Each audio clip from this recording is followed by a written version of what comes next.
దేశవ్యాప్తంగా రాజకీయాలు ఎలా ఉన్నా తెలుగు రాష్ట్రాలైన తెలంగాణ, ఆంధ్రప్రదేశ్లలో మాత్రం ఎప్పుడూ ప్రత్యేకతను సంతరించుకుంటాయి. ఆంధ్రప్రదేశ్లో మాత్రం 2024లో జరిగిన అసెంబ్లీ ఎన్నికల్లో కేవలం 11 ఎమ్మెల్యే సీట్లకు పరిమితమైన వైఎస్ఆర్సీపీ ఇప్పుడు రాష్ట్రంలో అనధికారికంగా పెత్తనం చేస్తోందనే మాటలు వినబడుతున్నాయి. ఎన్నికల సమయంలో కూటమి పార్టీలుగా ఉన్న టీడీపీ, బీజేపీ, జనసేనలు ప్రజలకిచ్చిన హామీలు ఇప్పుడు అమలు చేయడానికి ఆర్థిక పర సమస్యలు ఉన్నట్లు తెలుస్తోంది. దీంతో గ్రామాల్లో హామీలు అమలు చేయాలని వైఎస్ఆర్సీపీ క్యాడర్ రోడ్డెక్కేందుకు సిద్ధమవుతున్నారు. వైఎస్ఆర్సీపీ అధినేత, మాజీ ముఖ్యమంత్రి వైఎస్ జగన్ జిల్లాల పర్యటనలు, పలు ప్రైవేటు కార్యక్రమాల పేరుతో అన్ని ప్రాంతాల్లో పర్యటిస్తున్నారు.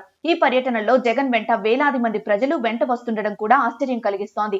అధికార పార్టీగా ఉన్న కూటమి పార్టీల నాయకులు ప్రస్తుత ముఖ్యమంత్రి చంద్రబాబు నాయుడు, ఉప ముఖ్యమంత్రి పవన్ కళ్యాణ్లు పర్యటించినప్పుడు ప్రజల నుంచి స్పందన అంతగా రాకపోవడంపై రెండు తెలుగు రాష్ట్రాల్లో విపరీతమైన చర్చ జరుగుతోంది.